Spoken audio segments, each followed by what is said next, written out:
Chapter number 3 of maths. इससे पहले हम HCF एंड LCM निकाले, हमें कुछ चीज़ें फिर से ध्यान में रखनी होगी। ये हमने पिछले चैप्टर में भी किया था। पहले हम देखेंगे नंबर 2 से डिवाइड हो रहा है कि नहीं। 2 से डिवाइड होने के लिए लास्ट का नंबर क्या होना चाहिए? 0, 2, 4, 6, 8। यानी अगर किसी नंबर के यूनिट प्लेस पे ये पाँचों में से कोई भी एक नंबर है, मतलब वो 2 से डिवाइड होगा। अगर 2 से नहीं होता है तो हम 3 से देखेंगे। 3 के लिए क्या करना होता है? जो भी हमें नंबर दिया रहेगा उसको प्लस करने का, उसके डिजिट्स को, और फिर जो उसका आंसर आएगा हमें देखना चाहिए कि वो 3 से डिवाइड होगा या नहीं, या फिर ऐसा कहिए कि वो 3 के टेबल में आता है या नहीं।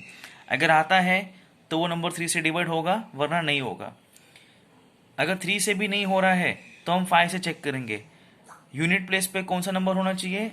0 या 5, तब जाके कोई नंबर 5 से डिवाइड होगा।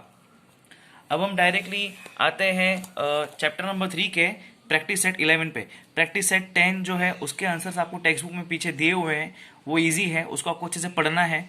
हम डायरेक्टली प्रैक्टिस सेट 11 पे आते हैं। पहला क्वेश्चन है find the prime factors. Okay, तो हम प्राइम फैक्टर्स निकालेंगे। अभी नंबर है 32, पहला नंबर। अब इसको दो वे से सॉल्व कर सकते हो, हॉरिजॉन्टल अरेंजमेंट या फिर वर्टिकल अरेंजमेंट। आप मेरी बात मानोगे तो वर्टिकल अरेंजमेंट इजी है, तो अच्छे से आप कर सकते हो। तो नंबर जो रहता है 32, मैंने एक पेंसिल स्केल से लाइन खींचा और मैंने 32 यहाँ पे लिख दिया। ओके, सबसे पहले मैं कौन सा नंबर से देखूंगा? अभी मैंने थोड़ी देर पहले बताया था वीडियो के स्टार्ट में, 2 से। कोई भी नंबर 2 से डिवाइड होने के लिए लास्ट का नंबर क्या होना चाहिए? 0, 2, 4, 6, 8। तो ये 2 है ना, इसलिए ये नंबर 2 से डिवाइड होगा। तो 32 को मैंने यहाँ पे 2 से डिवाइड किया है। ये सब आप रफ वर्क में करो, मैंने आपको यहाँ पे सिखाने के लिए किया है। जब आप इसको डिवाइड करोगे तो कोशेंट आता है 16। ओके, तो 2 से डिवाइड हुआ और कोशेंट क्या आया? 16। लास्ट नंबर देखते हैं, 6 है, तो ये भी 2 से जाएगा। 0, 2, 4, 6, 8, ये भी 2 से जाएगा, इसलिए 8 2s are 16। वैसे ये भी 2 से जाएगा, 4 2s are 8, ये भी जाएगा 2 से, 2 2s are 4। अभी कौन सा नंबर मैं मल्टीप्लाई करूंगा जो मुझे 2 देगा? 1 2s are 2। ठीक है, लास्ट में 1 आना चाहिए, वो जब 1 आ गया मतलब आपका आंसर खत्म। अब मैं ऊपर से नीचे तक सब नंबर्स लिखूंगा। पहले क्वेश्चन लिखूंगा, 32 था तो मैं यहाँ पे 32 लिख दिया, इक्वल टू 2 2 2 2 2, तो 5 टाइम्स 2 लिखूंगा, हमेशा ऊपर से नीचे काउंट करने का।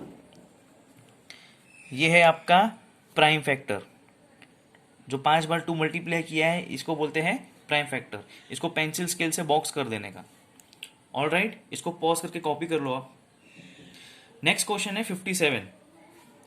सेम वर्टिकल अरेंजमेंट, 57 यहाँ पे लिख दिया।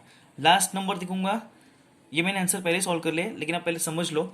लास्ट नंबर है 7। हम पहले 2 से देखने की कोशिश करेंगे 2 से डिवाइड होता है या नहीं, पर ये 2 से नहीं होगा। क्यों नहीं होगा? क्योंकि लास्ट में 7 है। 0, 2, 4, 6, 8 होना चाहिए था, लेकिन ये 7 है, इसलिए 2 से नहीं जाएगा। 2 का अगला नंबर कौन सा था? 3। 3 से जाने के लिए हम लोग क्या करेंगे? ये 5 और 7 को प्लस करेंगे। 5 और 7 क्या कितना होता है? 12। दोनों नंबर को प्लस करो, कितना होता है 5 और 7? 12। और 12 3 के टेबल में आता है। यस, 3 4s are 12, इसका मतलब ये नंबर 3 से जाएगा।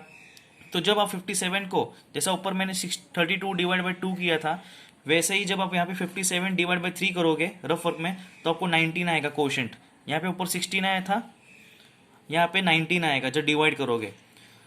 तो 19 3s are 57।